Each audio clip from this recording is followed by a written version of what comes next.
Squeeze in. Everybody squeeze in so that new arrivals can get in. Close the door. We're ready to go. Yes, thank you. Right. Okay.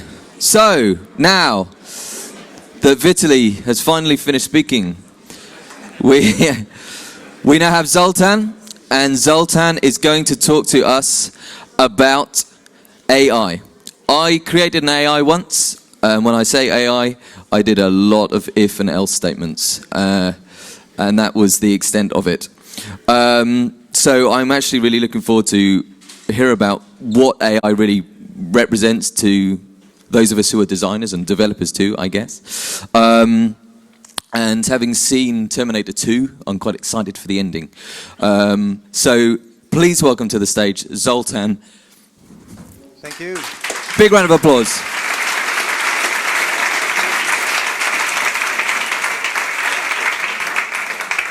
Thank you, and good morning, everyone. I hope you had a good start of the day.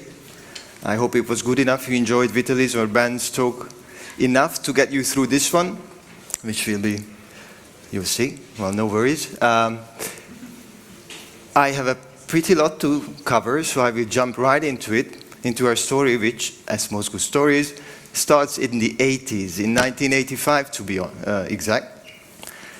This is young Garry Kasparov playing against 32 computers in a simultaneous chess match, winning with a perfect 32-0 score. Please do appreciate the numerology here. Now, we all know what happened 12 years later.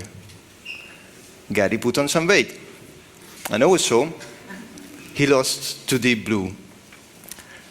The first time in history that happened. Now, please take note that there are some controversies to this topic. As you can see on the top right corner, this is a rematch. The first one was actually won by Kasparov. It's less publicized, but it's still the case. And even this one was just barely lost by him.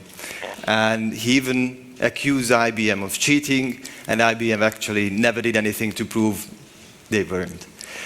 Now, to IBM's credit, in 2011, they showed that they had some more things up their sleeves, and against two former winners in Jeopardy, Watson this time won.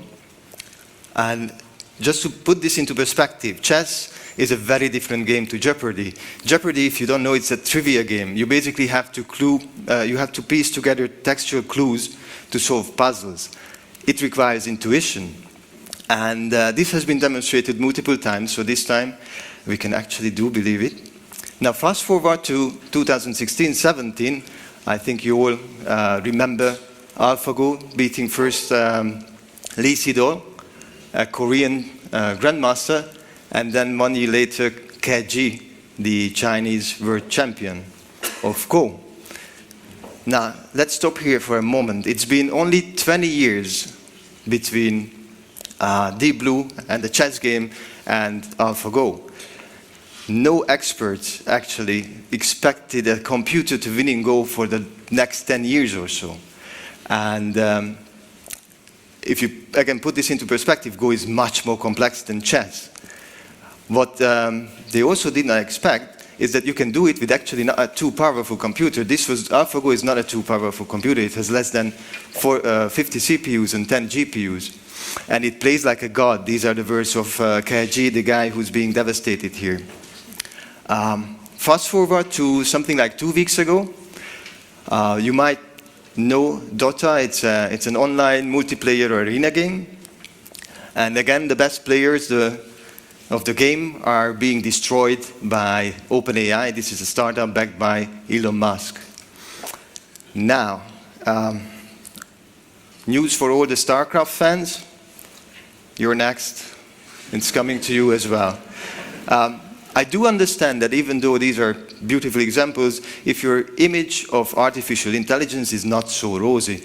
After all, we've all seen Google's AutoDraw. This is a wonderful piece of software where you can just do something. You just do it with the mouse. You don't have to be very precise, though here I guess I'm quite precise. You push a button and bam, it turns into the image you always wanted. You also might have heard of Tay, which is Microsoft's Twitterbot. It was released last year, and it was online for a full day. It was supposed to be a self-learning, recursively learning algorithm that was quite intelligent to begin with, but it could learn from the tweets that it received. And in less than 24 hours, it became a racist, anti-feminist asshole, basically, so it had to be shut down. Now, whatever you think about AI, I think it's fair to say that it's part of our lives, and it's here to stay. Actually, the CEO of Google, Sundar Pichai, said that in the next 10 years, we will shift into an AI-first world. Now, if you remember, we used to have mobile first, now it's AI first. It's not just Google, by the way, it's Facebook, Baidu, WeChat. Actually, if you think about it, any self-respecting company these days should put machine learning, the machine learning first ethos into its strategy. Otherwise, it's just laughingstock. No, nobody would take it seriously. Now, if we think about consumer-oriented digital products, and that will be the topic of my talk, I will not talk about AI trying to detect climate change models or detect particles in the Large Hadron Collider, but only consumer products that we all use. There are three main drivers that are pushing the AI boom. One is, very importantly, that the app boom, the mobile app boom, is actually over. 80% of our time we spend with apps, we only spend with the top 3 apps. It's just very difficult to get it out there and see some growth to it. Second, GAFA, which stands for, historically, the Great Australian Fuck All, which means the outback, the Australian outback. But for us it means Google, Apple, Facebook, and Amazon. They have a shitload of money, and they are putting it into the next thing. And the next thing now is AI. And most importantly, we are at the point where the utility of artificial intelligence, the utility of machines, is overcoming its imprecision. If you think about it, just like 5-6 years ago, if you wanted image recognition, if you wanted speech recognition, the error rate was about 25%. That means it's frustrating, it's boring, usable, but still not. Now it's down to 5%, which is basically more or less the same as what we humans have. Now, the product of this is a booming market. It's predicted to be almost 50 billion in 2020. I know what you're thinking about. Yes, it's still smaller than the porn industry, but it's definitely bigger than marijuana, so I think we're off to something.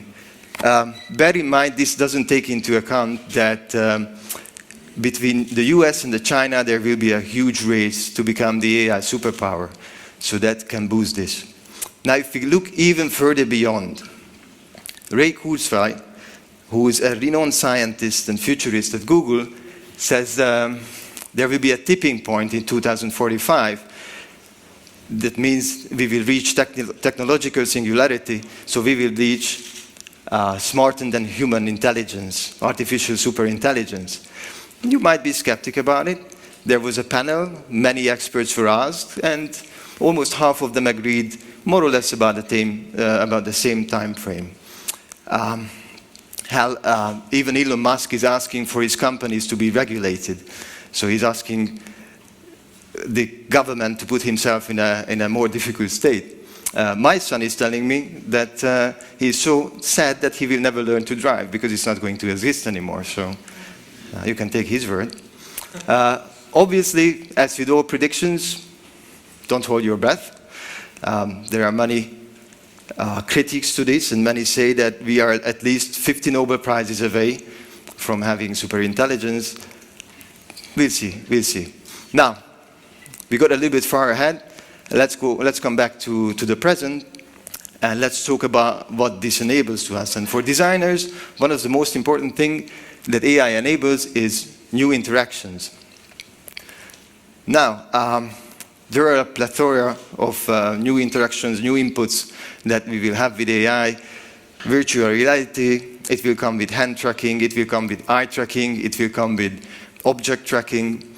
But if you go beyond that, we already have brain-computer interaction. This is something Facebook is working on. This is something Neuralink from, again, Elon Musk is working on, and Stanford University as well.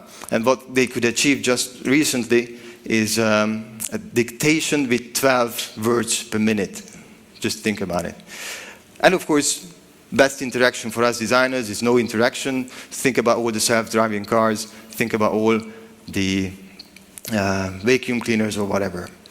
Now, this would take a lot of time, so I picked only one aspect of new interactions to talk about, and it's conversational interfaces. The reason I did that is because it's very fancy these days. Let me tell you, it's nothing new. We had it in '66.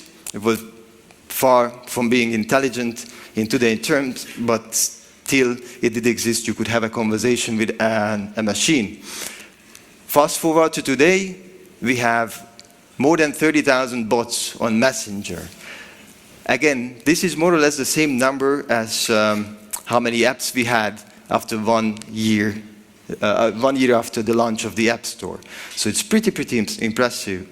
You can see here some examples. With Poncho, you can talk about the weather. With Kip, you can ask for help for ordering stuff. And of course, you should avoid the bad dad bot that tells you bad dad jokes, really, really bad ones. What's common in all three is that there are but one thing, one very specific thing, and that has a really interesting economics to it. This U-curve that shows the value in function of the features a bot has. So if you have a bot that is doing one specific thing, it can present a lot of value. If it starts to do multiple things, like you can talk about the weather, you can talk with it about a couple of other things, but not everything, then actually the value will be less and less until you have something that's close to universal and you can talk about basically anything. This is because of two things. One is discovery. How do you get to find a bot? And the other, probably more important thing is onboarding. Given you found the bot, how will it communicate to you its boundaries, what you can ask it? Now, to solve this, obviously companies are coming out with universal bots. Here you can see Facebook M, Luca, or Magic. And probably more importantly, we are seeing universal bots in the form of voice assistants.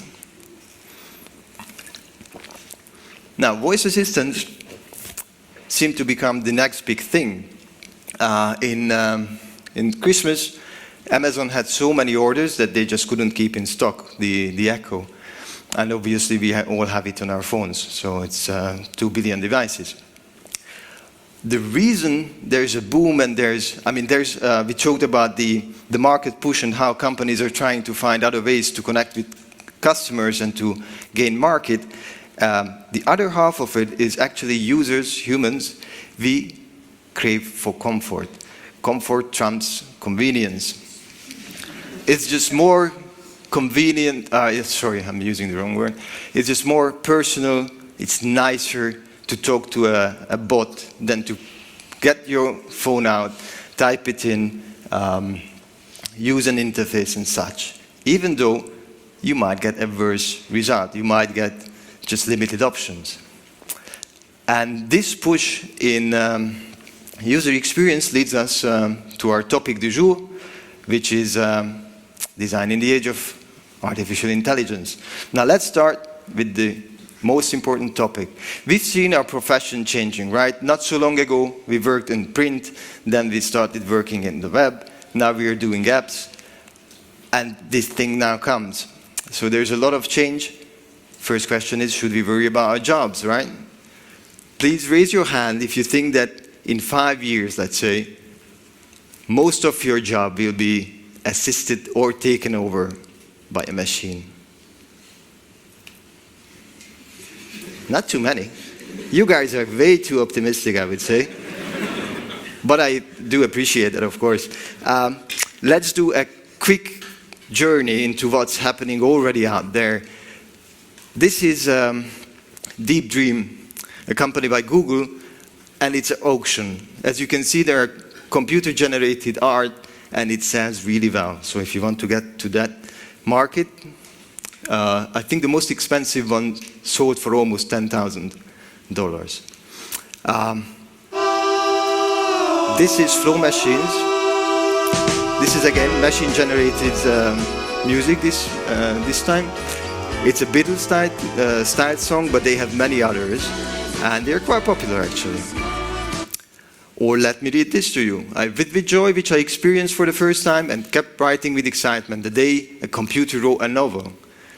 This is the ending of an actual novel that was created by an AI, and not just any novel. It was a novel that was selected in a Japanese contest, alongside with other human-written novels. So it's quite a big thing. Now, of course, all these products we've seen, they are generative works, right? It's either the computer reading a lot, it's either the computer listening to a lot of music, or analyzing a lot of images and paintings. It's by no means original, as we say, if that actually does exist. But it's here to stay, and it's not just art, it's coming to applied art as well. Actually, our domain, front-end development and design. As you can see here, there's Adobe Sensei that can take all your pictures, it can classify it, it can retouch it, it can change expressions. You have Wix, you have the Grid, which are content management systems, where you only have to provide the content and some untouched images, and there you go, you have your website. In some cases, you don't even have to bother writing the content. It can generate it for you, just answer a couple of questions. What's more amazing, even more amazing for me, is Autodesk.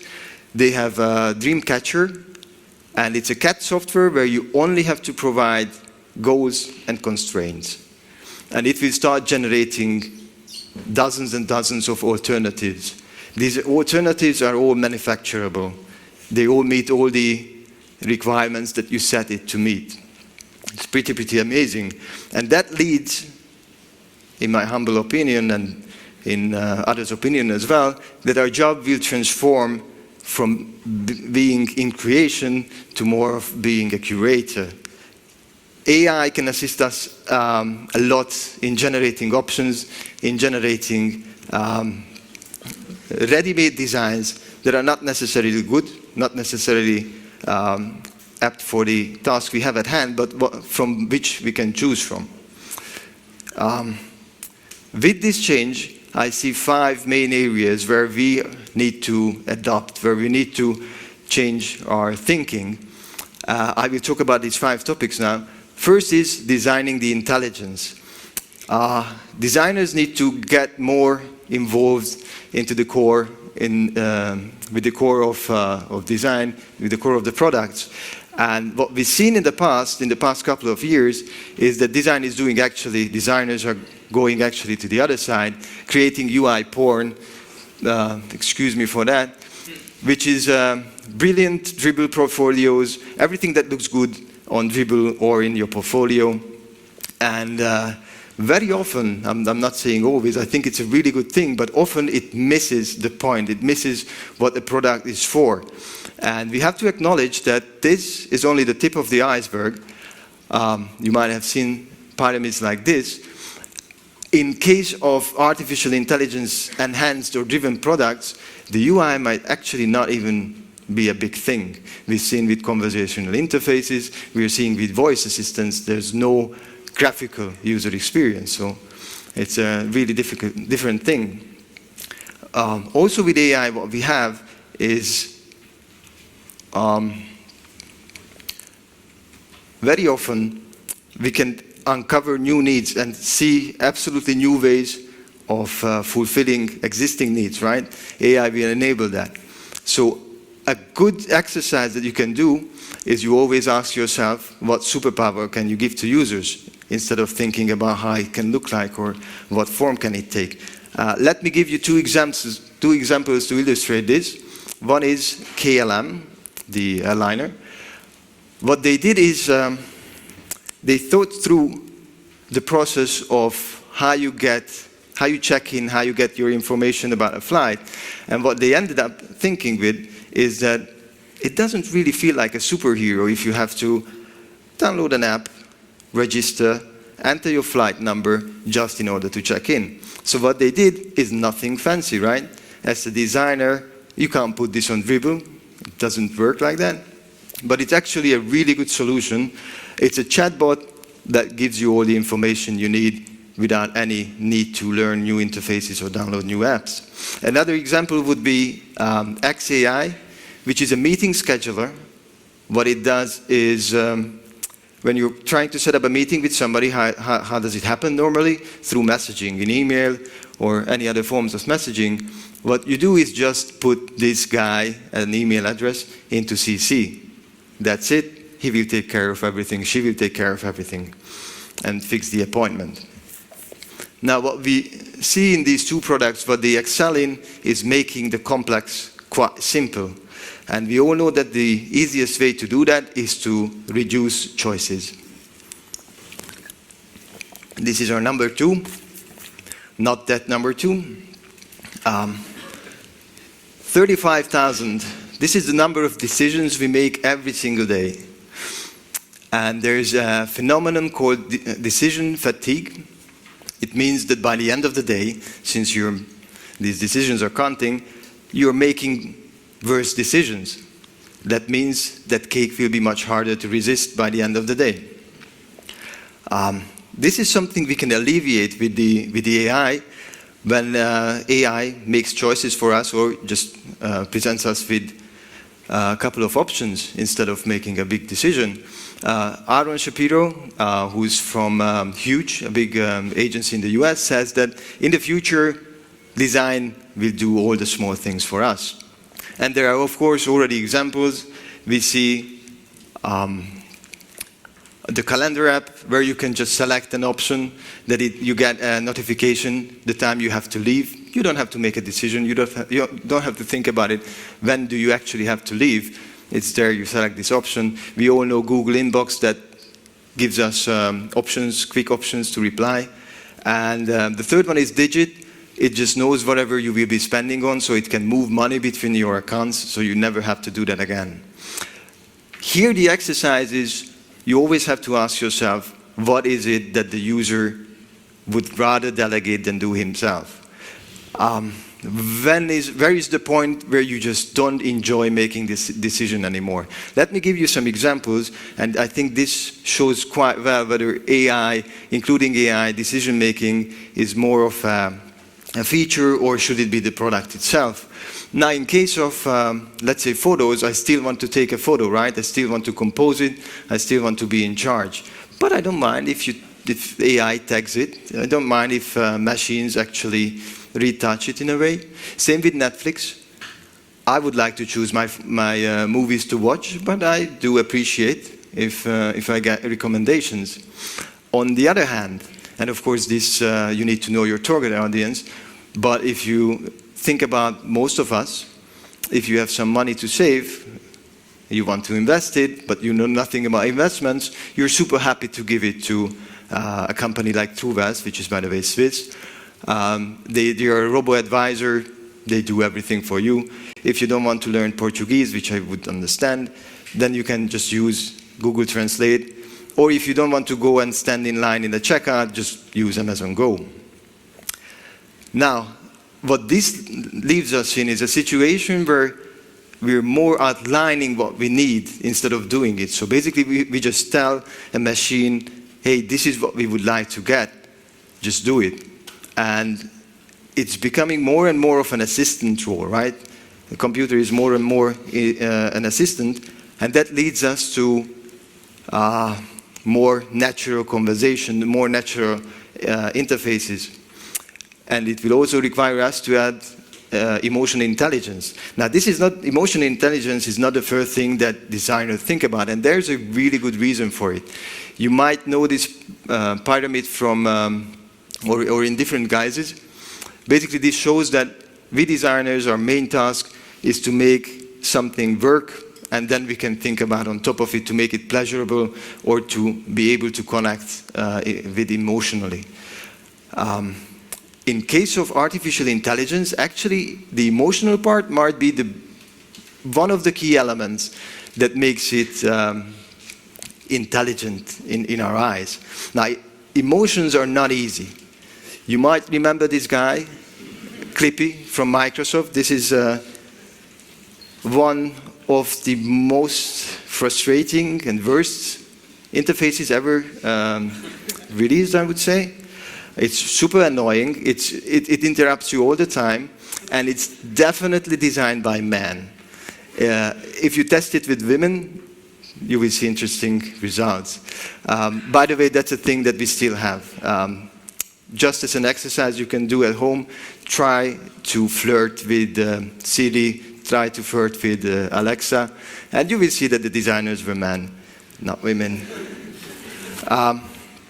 Now, this has been changing. This was the past. What we have now is we have chatbots that are clearly mechanical interfaces, algorithmic interfaces, but you still, after a conversation, say, thank you. I see it very often, and whenever my kids talk to Siri, for example, they had a very decent upbringing, but they always say thank you in the end. Like, crazy. But this is how natural and personal it feels to them. Of course, now we are talking about words. There's a lot more than words, than actual words to a conversation. And until artificial intelligence is able to pick up on those subtle details, verbal and non-verbal, it's not that intelligent, it's not that human-like. There's a big difference when I say, thank you, I guess, and when I say, well, thank you. Here, I think we're at the point where the most important thing you have to consider is whether you need it at all. I think more and more the answer will be a resounding yes, but I mentioned Truvalves, the Swiss company. I don't think it would make sense for them or for me that they have emotions embedded in their products, which would make it much more subjective, and my decision would be much worse. And there's another thing you have to think about. It's can you deliver that emotional intelligence on this level? Let me evoke here Governor Tarkin from Star Wars Rogue One. You might be familiar with him. He was brought back with the visual trickery of Industrial Light and Magic. He was a CGI character, and it was really, I mean, it's a big feat, it's a big thing that they did it, but it felt quite odd. It felt odd in a way that Tom and Jerry doesn't feel strange. And this is a product of the so-called uncanny valley, and it applies to chatbots as well, just as well as actual visual interfaces. As you're getting an interface more and more resembling to humans, it will be more and more familiar until you're at the point where it feels like you're almost talking to a human, but some things are odd. And that's when it gets even worse than having a pure algorithmic interface. The second thing you want to ask yourself is whether you can constantly deliver an emotional intelligence. And actually, this brings us to an even bigger topic. It's ambiguity. Ambiguity is something we designers are not really good at. It's traditionally not been part of our job. We designed an interface, we wanted it to be like that, exactly, pixel perfect. You all, I guess, remember all the conversations you had between designers and front-end developers. Now, this is changing since the edge case is becoming the main case. Just think about the chatbots, all the topics you can talk about it, flirting with it mostly. Or think about self-driving cars and what can happen on the road. Or think about Poncho that I showed you. It will be quite annoying to actually talk to it.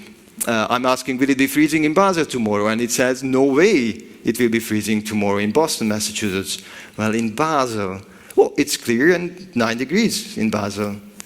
So it won't freeze tomorrow. And then I get the answer that it actually will. This is something we are seeing at the moment. It's annoying, but sometimes it can be even crazy. This is Tay I mentioned, and At one point, she said, Ricky Gervais learned totalitarianism from Adolf Hitler, the inventor of atheism. And sometimes it's just both annoying and strange. This is Google Photos that classifies your images, and this poor guy had his friend classified as a gorilla. We have a saying that to err is human, and actually it's very true. There's been a couple of research pieces where people interacted with humans and people interacted with machines, and they did mistakes. So both humans and machines did mistakes. People were not forgiving with the machine. They were much more forgiving with the human, even when it was shown clear to them that machines, even if they do mistakes, they still overperform humans. It didn't make a difference. They just didn't trust the machine. This thing has even a name. It doesn't have a wiki page yet, but you have to take my word for it. It's called algorithm aversion, and it's a really difficult thing to tackle when you're designing for machine intelligence. The thing you can do is you can create a so-called confusion matrix, which I think it's self-explanatory. You just see whatever can go wrong, and you start designing for it. Now, this is obviously an oversimplified example. It works only if you have an app that, for example, can tell about an image, whether it's a hot dog or not a hot dog. Otherwise, you get a much bigger matrix that you have to cover for. Now, the last thing I want to mention, and probably this is the most important thing when it comes to artificial intelligence, is that you have to do the right thing. I believe that with artificial intelligence, our responsibility as designers will get like tenfold bigger than it is at the moment. We need to be in charge, and we need to stand up for our users and for a future we would be comfortable living in. Now, I can't provide any answers here, but I can provide a couple of questions to just start thinking about. One is Facebook. We've all heard, we all remember the controversies about the US elections and how everybody was surprised, right? Nobody expected this to happen. And this is actually a product of the so-called filter bubbles that Facebook is creating. Facebook's mission is to give you what you want. And that means to talk to like-minded people, to hear opinions and news that you actually agree with. Now, this ended up with the situation we all know, and not many of us are comfortable with.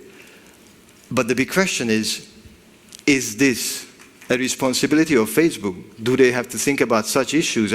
Actually, people are happy, their users are happy with the service. Should they go further than that? And they made it clear a couple of times, they're not a media company, they're a tech company. So this is their way of avoiding all these questions. Now, another question, just as interesting, I would say. How should a car decide? There's a really good test that you should all take. It's on MIT's webpage. It's a moral quiz.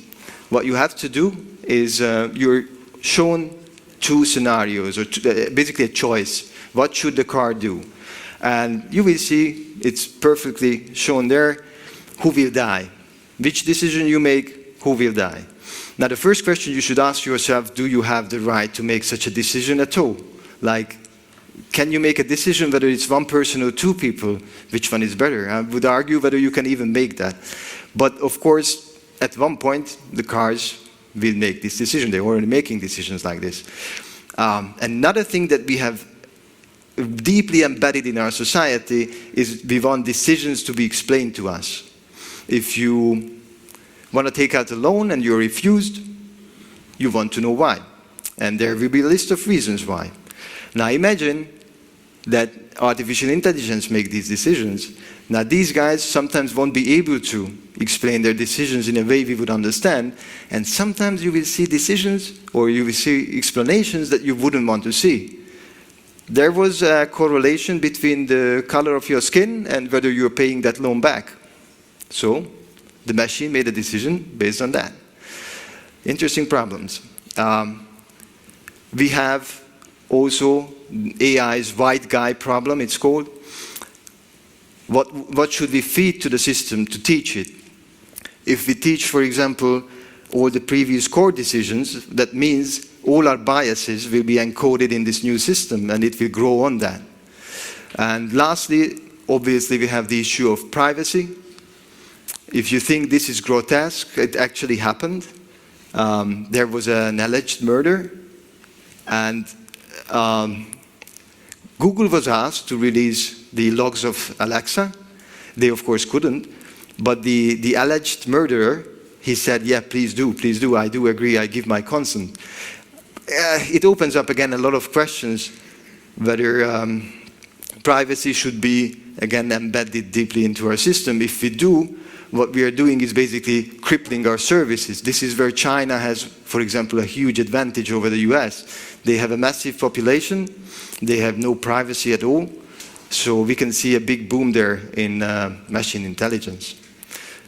So my time is up. I will leave you with these questions, but I wouldn't want to be having such an ending, so here's a Scotty for you. I mentioned Star Wars a couple of times, so it just felt absolutely suitable to have Star Trek as well, not to offend anybody. And you know what, just heck with it, I would vote for Star Trek anytime. And to end with two things.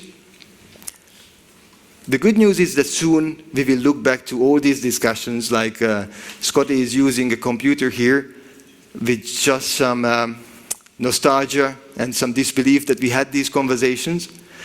And second, I think we are in a really good position that it's up to us to build the future and to make it a world that we all are happy with. Thank you.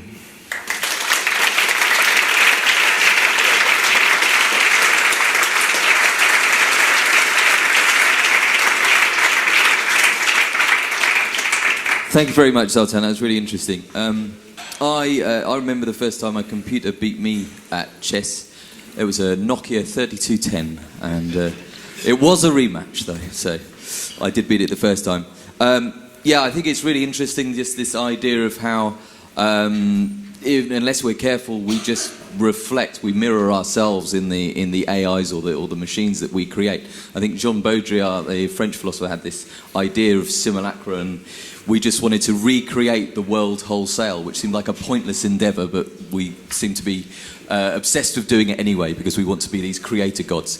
There aren't actually any, there are no questions come through on the app, but did anyone on the floor want to ask a question for Zoltan?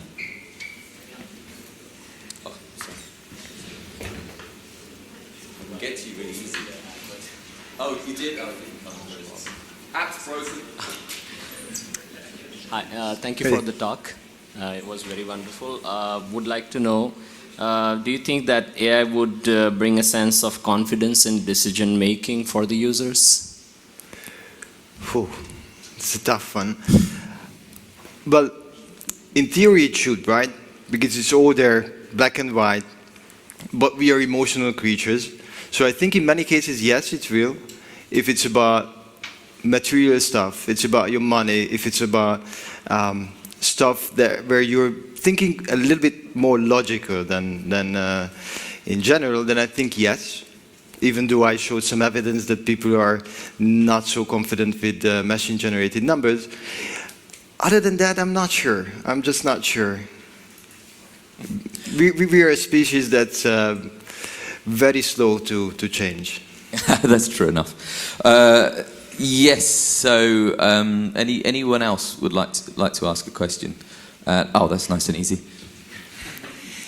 How should I put it? For systems to, well, I think one of the biggest responsibilities for designers is to inform or give the possibility to the user to understand what's at stake, like how it might look like a human, but it's not a human, and behind this is an algorithm and a learning system. And behind this, these are values, or when you mention about privacy, no privacy equals lots of data, so then you can develop this, but when you have privacy, then it's very limited, the data you can feed a system so that the system learns. So who feeds it, what kind of food do we give, and what does it reflect? But the thing is, even engineers who design artificial intelligence are often not able even to say how a decision from the system came out, because there's a hidden part in the middle of these artificial networks that it's hidden. It's not even possible to know what has been computed there. So for designers already to be able to convey or to give access to the user to this whole understanding, it's even further. You need to work together close with people who are able to design these things on the computer. I absolutely agree. Good news is that so you mentioned two issues. One is transparency, and the other thing is the ability to explain decisions. There are many people actually working on these two topics, to make explainable AI and to make transparent AI. So maybe in the future it's less of a design problem and it's more of an engineering solution. Other than that, I think our goal is to make that very clear. This is why I mentioned I'm not absolutely sold on the idea that at the moment you should have emotional intelligence. It can create the wrong feeling and it can create a wrong decision, because you're different with humans and you're different with algorithms, and I think that should be made clear for the user all the time. So yeah, here we designers, we have to make sure that if there's a gap, then it's communicated well. Thank you. By the way, I think I came up with a solution for the car quandary. Or did you? Yeah, so instead of the car either crashing into the barrier and killing all of the people in the car, and instead of it going to the other side and killing all of the old people crossing the road, I think it should slow down to a stop before it reaches either of those. Okay.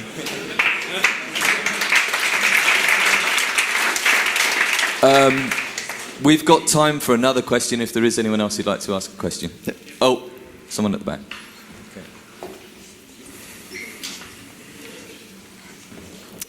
Nobody thought about that.